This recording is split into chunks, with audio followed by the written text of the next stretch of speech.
So there's like three portions of this, guys. There's the portion where you get all your prep done without either with unsterile gloves or just bare hands, or and then there's the and get your tray, get your sterile supplies open.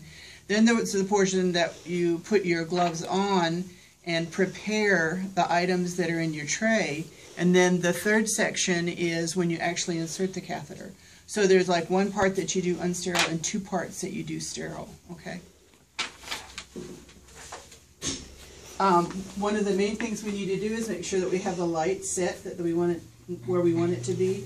Remember, this person's legs are all down here, so a patient in the operating room would look like this right here, and you would just lift up these drapes and expose just the minimum of what you need to expose.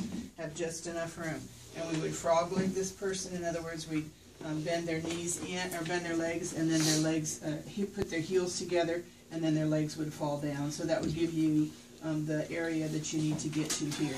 There is that creates a working space here, which we won't have these legs on here, but just so that you understand. We're not going to, just whip off the blankets and do this, because we're going to, first of all, try to keep our patient warm, and then when we're done, we're going to cover them back up. So we're not actually going to do it on... No, we have mannequins for putting in Foley's. Okay. So. Volunteering. Nope. No. Thanks. Nope. We can put our names in the hat if you want to. Right. So our patient has gone to sleep. This is pretty much one of the first things after they go to sleep. If the surgeon, guys, I need everybody down here. You guys can't see up there, so that's all lined. Yeah, you can go over there too. I don't care. I'm right-handed, so I usually stand on the patient's right side to put my Foley in.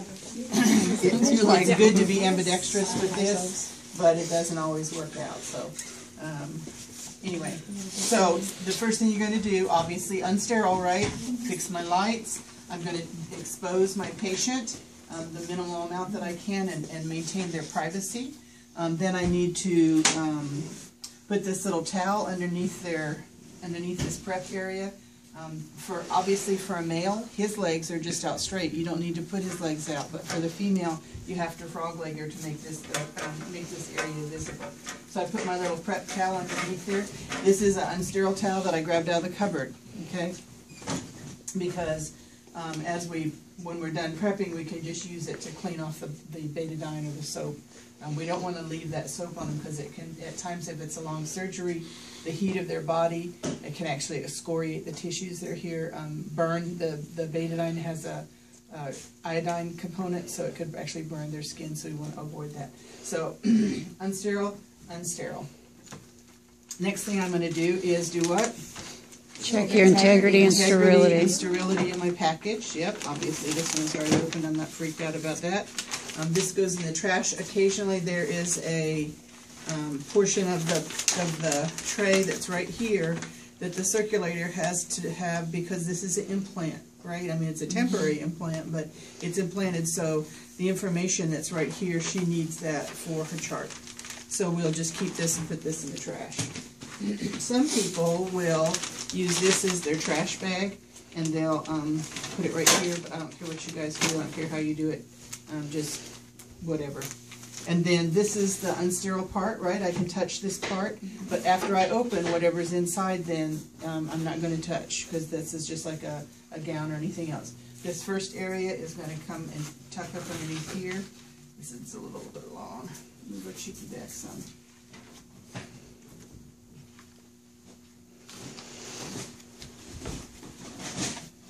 This has a little buttock support for you. Obviously, people with their legs, you wouldn't need this, but this makes it a little bit easier. All right, so this will spread out here, and then not reaching over, but reaching around. And my last lap. Now inside here there are usually two more paper towels. So one of them has a fenestration or a diamond-shaped just opening in it, and one of them is just flat. We'll see what we've got here. It's always kind of a mixed combination to see what we get. This is the one I'm going to put down here to create my sterile field. Okay? So if anything touches there, it'll be it'll be sterile. Now that's as far as I can get with the unsterile part. Now I'm ready to, I use gloves out of the cupboard. As you can see, there's a pair of gloves that come, so you just pick these gloves up and put them on. And that's an extra little piece that I'll show you in just a second. Remember, this is open gloving, so I have to pick up, step back, get my hand in, keeping my thumb up, my hitchhiker thumb up so it doesn't touch anywhere, and underneath the cuff, right? Up and away. Keep my hitchhiker thumb up so this doesn't touch here. If you contaminate your gloves, just get another pair of gloves. It's an easy way to fix it, okay? So that's all trash. Don't care about it. I'm not going to take care of that trash now. I'm sterile and I want to just do sterile things. This next one has a little hole in it, and that's going to lay over the area to expose what you're going to work on. This is the part where I'm just going to get my Foley ready here. Inside my kit I have cotton balls, and I have KY jelly. I have fluid to fill up my balloon. There should be 10 cc's of fluid there. And inside my packet there should be some type of a cleaning solution. This happens to be iodine. It's usually laying right here on top. And what I want to do is, in sequence here, is to pour my betadine over my cotton balls. We're going to ask you not to do that because we don't want these mannequins all, you know, nappied up. So then that's trash and it can go away. And here's my Foley. There's a little packet of supplies that are right here that are attached. Don't even worry about them. All I want to do is get in here and get this Foley out of the box. This is a special Foley. Don't worry about it. Most of them won't have this plug-in thing that's right here. Don't worry about that. So here's my actual Foley. This part from here to here is my actual Foley. Now if I'm going to check my balloon, I have to pick the one that has the automatic stopper flowback stopping unit on the side. Usually it's the one that says what size it is, Bardex, and inflate with 10 mLs. So it's a 16 French, which is the most common size, and it'll hold 10 mLs. So here's my water. I just hook this up to my balloon port. The Bard company is the company that you usually don't have to check the balloons on. And it's 6 of one, half a dozen of another as to whether you need to check it. Some hospitals still require it, some don't. So just figure it out where it is, where you work. If I'm given a surgeon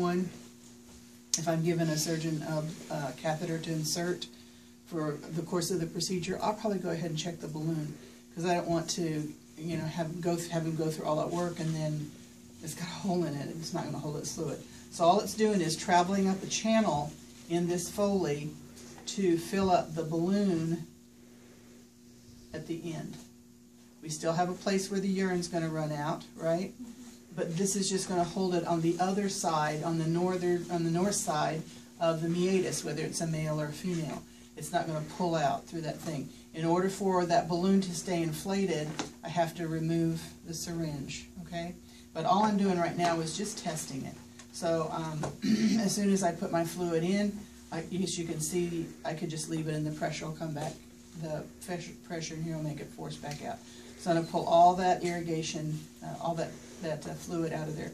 Usually water is all we use. Contains sterile water. If they ask you for fluid off your field, you need to get water because saline has a tendency to deteriorate the balloon. Okay, the next thing we need to do with this prepared is to lubricate the end right here. Once we use our betadine and prep on a normal person, there'll be some lubrication there that it would make it go in, but you need to put some KY jelly on this to lubricate it in order to make it slide through the meatus, especially in a male. You'll use the whole thing in the male in order to make it go in. These mannequins, they're hard to get in, so normally you would push it all the way in, and then you'll see some urine. Once you see that urine come out, obviously you know you're struck gold, right? Struck pay dirt, you're in the bladder. So at that point, you can push your fluid into your balloon, and the urine will continue to float. You'll give a little tug on the catheter to make sure that the balloon did indeed go up and it's far enough out of the bladder to run off the table. So here we are at this point. Now, this is the beginning of phase 3. This hand now becomes dedicated to holding exposure of the tissues. Because there's bacteria involved with this area, we have to just use this hand on the catheter. We don't want to introduce bacteria of any kind into the bladder because UTI is one of the most common infections that people get post-operatively. Okay, it's not really a SSI, right? It's not a surgical site infection, but it's an outcome of surgical intervention. So, all right, so here I am. I'm dedicating my left hand. I'm exposing the meatus of the urinary tract, and it's really in there. You just have to push really hard to see it. What these fingers are doing mostly is lifting the labia apart, and when you spread that labia apart, you'll be able to find that meatus there pretty easily. And then I'm going to take my cotton balls with my betadine on them, and I'm going to wipe one time on the outside on the right, and that's trash. One time on the outside on the left, and that's trash. This one, I wipe right down the middle of the meatus, okay? Right across the meatus. Right down the middle of the opening. One more time, right across. Not going down to the anus or anything, just kind of stopping at the bottom of the vestibule. Right down one more time, right against the meatus. So you just make one swipe and throw it away. Don't get in there and scrub around. We're not doing a vag prep here. We're only prepping the meatus of the urethra. Okay, then with this hand, I have to kind of gather some stuff up and get this out here. Notice the light is kind of potentially in my way. When I go here then, I have to find that opening. I insert it, and I keep pushing and pushing and pushing and pushing and pushing with my right hand until this enters the bladder. Now I look here, and I see urine coming out here. At that point, this hand can hold the Foley because I have to inject it with this hand. There's no way to get around that. So here I am. I squirt. I blow up my balloon. It's probably not all the way in. The path of these is not very good. It might go. You're kinked. Yeah. No, it's not. It's just the bulb isn't in all the way. So that's what it would look like if your bulb was in the urethra still, or not past. So now I can't pull this off without letting go here. So what I want to do is reach up here with my middle fingers, and when I turn this, then I can pull the syringe off. Okay. Last thing I need to do is tug to check to make sure that my balloon is up past the urethra. You know, the urethra on a female is only like a quarter to a half an inch. So, a lot of people want you to go all the way up to the hub. If that's what they request, then that's what you should do. But what you do on a male, but on a female, you're in the bladder already. So once you get that urine back, then you can go through that process. Okay, now I gave my tug. I'm sure I'm in. I tear off this dressing, or this drape right here. Remove this one, and I can actually dab, dab, dab, dab, dab. Once again, I want to clean that off of there. And then my Foley has to come off the side of the bed. We usually put the Foley off the side of the bed next to the, in the operating room, next to the door, because that's where you push the cart in, right? And oftentimes you'll realize that we forget that there's a Foley, so we start to move the patient, and when we do, the Foley pulls on the meatus because it's on the opposite side of the bed. If it's on the side of if somebody forgets and it's on the side of the bed they're moving to, then you don't have that huge pull all the way across the table. So we'll put it off. The door's over here on this side. This will drop down, not drop to the floor, but it will be. We'll let it go down to the floor, and it'll go up to anesthesia. Anesthesia will monitor that, and then oftentimes we'll use this little kit that's attached to the string right here, and it's a carrier for the Foley. So it sticks to the skin. The Foley fits through it, and then it'll keep it from pulling or getting kinked in the course of the procedure. Okay. Another thing we can do is just occasionally what we'll do is just tape across here to hold it in place. So now all this is dirty, right? So all this goes back in here, and we fold all this up, and I'm going to slip my gloves off, right?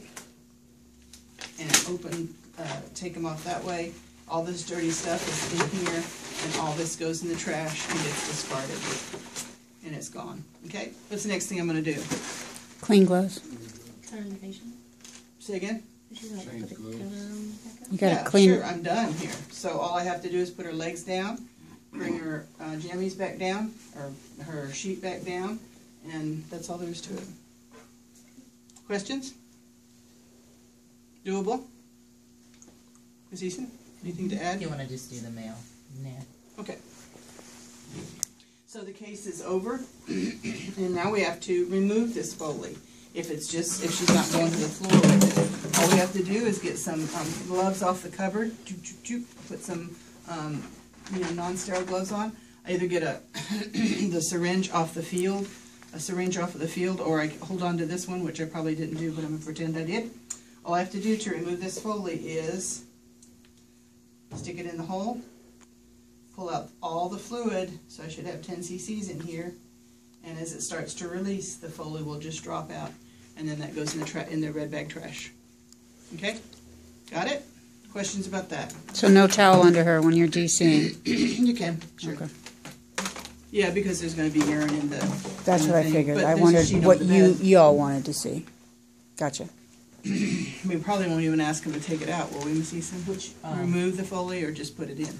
Do we ask them to remove it on this Take it out, checkoff? yeah. Okay. All right. So just use your syringe and put it into the port. Most Foleys, as I said, this one has a warming device in it. Most Foleys just have these two ports, the one that's hooked up to the tubing and the one that you inject the fluid into. So there's a no-brainer because there's no place else for you to squirt the juice in. All right? See one, do one, teach one? I don't think I Oh! That's all right. Great, we don't have to worry about frog legging him. And makes it a little bit easier. Saves the system. Hey, they're hung up pretty good.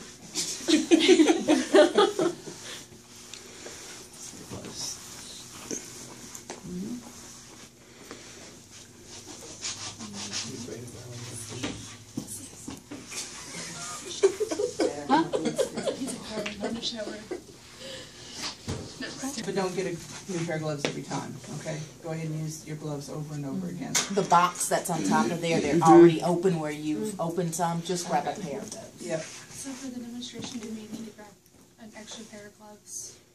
Because we have to do one pair sterilely and then use the second pair of gloves to clean up with? What did Miss Walker She use did not extra use gloves? What did I say about the movie we watched? Disregard. That was just to show you what it's gloves inside of your case. But if you find that when you're practicing they're way too big for you, they're making you contaminate, go ahead and pull a pair of gloves. Okay. But you don't need extra gloves.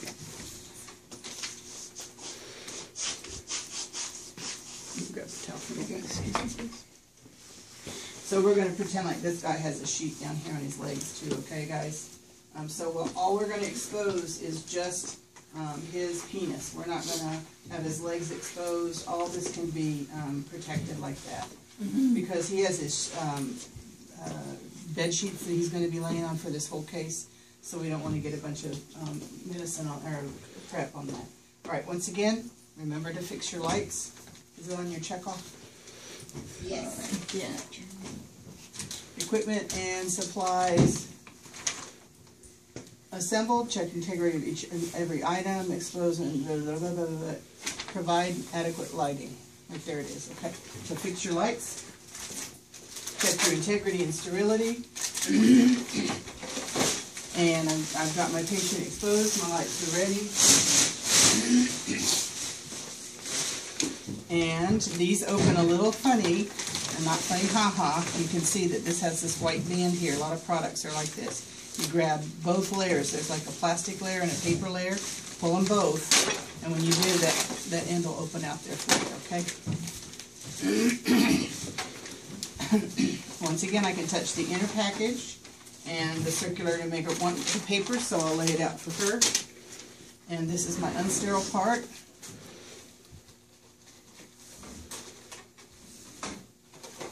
open towards my field. I can actually lay this on his legs if I want to. I don't have to have an extra table. There's always a prep table, but it's because of the length of the Foley, it's better to have it closer to the field so you can feed that to the field without dragging that Foley across an unsterile area. Okay. Once again, there's that outer one. You can pick that up, grabbing just the itty bitty corners. See how I'm doing? And I can use that to create my sterile field. This has like a papery side and a plasticky side. If I lay the papery side down, it's going to be more absorbent than the other side. Oh, look at these cheesy little gloves that I get here. I might be able to do it with these. Let me try. It's just so hard to tell what's sterile and what's sterile. Unsterile, see, I've already touched where I would normally be open gloving. I've already touched it, so we'll blow that off. Now all my prep is ready. My opening part, the unsterile part, is ready. Now I'm just ready to move on to my sterile part. I'll get my gloves. I do have to open my gloves on a separate area, whether it's a prep table or somewhere else on the top of the bovie, something I have to open them. And in again, up and away. And here comes my hitchhiker thumb to keep it out of the way. And we're off and running. Once again, my fenestrated sheet increases my sterile field, right? I mean, obviously all that tissue, all that area around there is not sterile because I haven't prepped it, but that's my goal. Alright, so what I usually do is turn this sideways. My prep then is all right here. My betadine in this one comes in a little packet. My KY jelly comes different in this one. It's a little sealed packet. So all I have to do is squirt it in, but my saline is the same. I'm not going to touch any unsterile surface with any item that's here because I have to handle them off and on at different times. So I'm going to squirt this in, and I'm going to use all of it for my guy, probably on my Foley. And then I'm going to get my Foley out, and many times it'll come protected in an extra sheath right here. So all I have to do, there's a perforation. Can you see the perforation here on the side? All I have to do is pull on that perforation, and it'll tear down the side of the Foley itself. And if it doesn't, then I can just pull it out of the tube, which is probably more likely the thing that you'll do, and get rid of that trash. Once again, what I'm going to do first, Check the balloon. check my balloon. This has a little protective cap on it. Don't let it deceive you. Goes right in, and right up it goes. Really quick question. Yes, ma'am. So since you're not sterile, you can touch this. That's fine. Okay. Yep, circulator's not sterile. She didn't have a sterile gown on. She just has sterile gloves on. Okay. Good question. And then this has a rubber band in here, so I'm going to kind of free all that up so that I can move this Foley around as I need to. And notice that I've got it pointing towards the penis. It's not going that way, or it's when it comes out, it's going to go right on into the sterile area. I lubricate my Foley really, really good, and you have to on these males or it won't go in. And then I lay it back in the tray, in an easy direction for me to select it. Okay, now that's the phase 2 part, right? Here comes the 3 part where I dedicate this hand to the project. So this hand is going to grab the penis. If there's foreskin, I'm going to scoot the foreskin down. I don't care about the foreskin right now, but I want to prep the meatus and the glands right here. Here's the only area that I have to prep. 1, 2, around, around, around, okay? All 5 of them. 1, 2, around, around, around. Easy to find the hole here. Bump, bump, around, around, around. So I get them, all 5 of them are done. Alrighty? Trash. Now I pick up my Foley. Using my ring finger, I have to grab this extra right here, and it's going to come all the way over to the field. Now I'm not going to jab all around here. All I'm going to do is touch where I've prepped. Same thing on the female. You can only touch where you prep, so you have to have pretty good control of that end right there. I'm going to stick it into the meatus, and with any luck, it will feed into the hole. In the male, it's much easier than this. etc., etc. Anyway, we feed it all the way up till we've got it up to this point right here, and we would have seen the urine come in the meantime. Okay. Once we're there, we inject. Well, I'm not going to inject because it won't fill up. We inject all 10 cc's. I hold it with my pinky or with my index and my thumb, and I remove the syringe. Okay. Once again, I have to pull back on it to make sure that that balloon is on the other side of the internal sphincter. It's in the bladder. That's how I got the urine back. I didn't get urine because it was in the urethra. I got urine because it popped into the bladder. Okay. So I have to always give it that little tug to make sure it's there. I let it drop down. If there's a foreskin, I have to put the foreskin back over the glands, or I'm going to be in big trouble. All right. So this becomes, this goes off the field, but I can't do it with dirty gloves on. I'm going to remove all this dirty stuff. Remove the dirty. Tuck it all up. And put all these things to the side. I'm going to take my gloves off, palm to palm, skin to skin, and now my clean hands are handling the clean bag, right? Goes to anesthesia, gets taped to the leg. I clean this up, it goes in the trash. Case is over, I take my syringe, I hook it onto the port where the fluid goes in, and as it deflates, it'll slide right out, okay? And check and make sure this patient's cleaned up. And then we're ready to go. Questions about that? How many cc's fills up a balloon? 10. Every time. Some balloons are bigger, but most Foleys that are 16s have just 10 cc's in them. What else? Provide for privacy. Ma'am? We need to provide for privacy. Absolutely. And we'll just cover him up when we're done. Unless this case is fixing to start, and then we're ready to prep and go on. Okay. So. We put Foley's in a lot of people that we're not doing urological procedures on, just as general abdominal procedure. Anytime we need the bladder to make sure the bladder's empty, we need to put a Foley in. Sometimes at the end of the case, we might just do an in and out Foley, but you go through the whole stuff again, you still go through this whole thing. It's just that you put a red rubber catheter in, you drain the bladder, and you remove it immediately. It doesn't have the syringe to fill up the balloon, it's just the catheter itself. So this is a Foley. And those are red Robinsons or red rubbers. For the demonstration, we're expected to put the whole thing in, right? Well, these don't go very well. Miss Eason? They'll go far enough. Okay, They'll just go. so You'll just say, I would push this in, Okay. how many, how Okay. far. until You're I just gonna see do it. Yeah. urine, Okay. you know, I see urine, and that's when you blow up the balloon. That's the important thing, because if you blow up the balloon and it's in the urethra, particularly on a male, you can create a lot of damage there. So. Yep. So we don't use gloves when we take it out? Yes. Oh, yeah. Okay. Just clean gloves, regular. Just regular Off the wall exam gloves, gloves? yep. Okay. Yeah, You don't just have to do because- that for this demonstration. Okay. But for yourself, you're gonna always Yeah. have some type, when you're in contact with the patient. You're gonna That's be what I thought, cautious. but I was You're confused. gonna, yeah, but just for this demo, you don't have to do that. You'll Okay. just, you can say, I put on clean gloves and then I clean them up or whatever. Okay. But we're not gonna require you to do that. Okay. Question? Hand me the paper again, Marley, please. And are we going to be doing both, or you just choose which one we want to do? No, you're probably gonna do females. There's gonna be you will probably never ever do a male. Males are a Ever. little bit hard to Yeah. get them in, so most So most of the surgeons do usually that themselves. experienced people do it. Well, males. your Because demo of- will be with a female. Because of the prostate, it's hard to get around the prostate. So equipment and supplies assembled. Check integrity and sterility of each item. Position and expose your patient.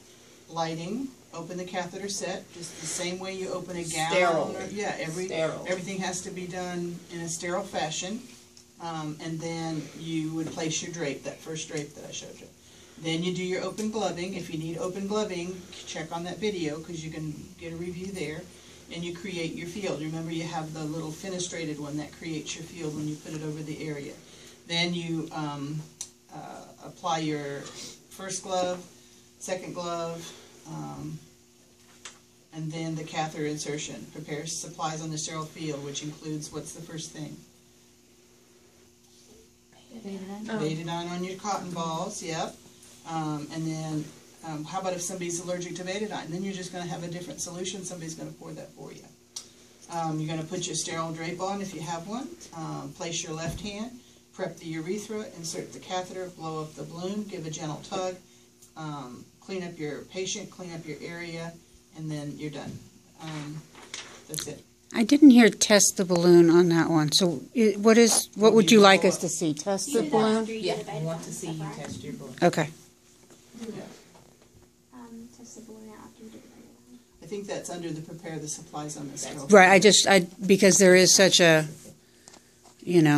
controversy Yes, about that. We had that discussion about 30 minutes ago, and the nursing program here assured us that they teach it to check, so we're going to all stay on the same page. We were When you taught get to it, absolutely not to, that we're actually making the balloon weaker. So, yeah, no, I just want to make sure. You guys are definitely on the test Here's side. the deal, Michelle. When you go to regional, they're going to say you don't have to test the balloon. When you go to North Hills, they're going to say you don't have to. You go to Mercy, they're going to say you forgot to test the balloon. Gotcha. So we'd rather teach you testing the balloon so you know the step. Right. Then you can skip that step when you go somewhere. It makes It's better sense. to know how to do it than not to have done it at all. I agree. Okay. And if a surgeon says to me right before he's ready to, he's doing a prostatectomy, he's going to put this Foley in 2 or 3 times, and 2 or 3 different Foleys. If he's going, and if he's ready to insert this, and he looks at me and says, "Did you test this balloon?" Because he's from the old school, I'm going to say, "Yes, sir, I did." Yep. You know, we want to be reassuring at that point for sure. Okay. Questions, guys? If you think of something, don't hesitate to yell. We'll be glad to help you. When we are in here practicing for this, like I'm sure you don't want us to open more of those every time. I'll have some setting out. Don't use the betadine. All you do is just say, I would pour my it stains the dummies is what it does, the medicine. So, no. So then you'll just pretend like you said, I will open this and pour this over, and I'll use 3, I'll use 5, or how many. It's all cotton balls, whatever comes in. But we will use the lubricant. You will use the lubricant. Okay. Yes, you'll have on that day you'll be opening a new set. Right. When you're here in the lab practicing, it may not be a new set depending on where you are. But for your demonstration, it will be a brand new one. We just can't say anything.